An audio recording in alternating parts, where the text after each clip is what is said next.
उड़े रंग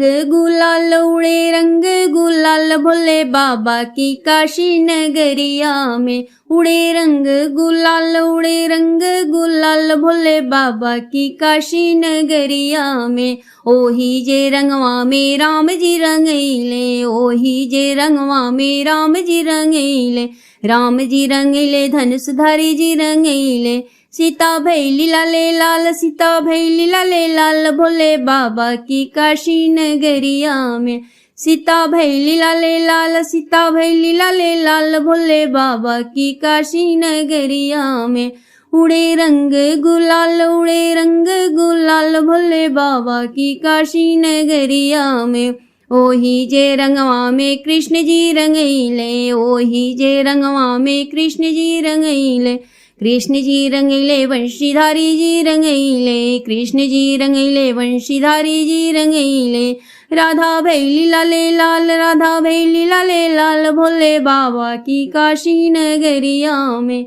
राधा भैली लाले लाल, राधा भैली लाले लाल भोले बाबा की काशी नगरिया में। उड़े रंग गुलाल भोले बाबा की काशी नगरिया में।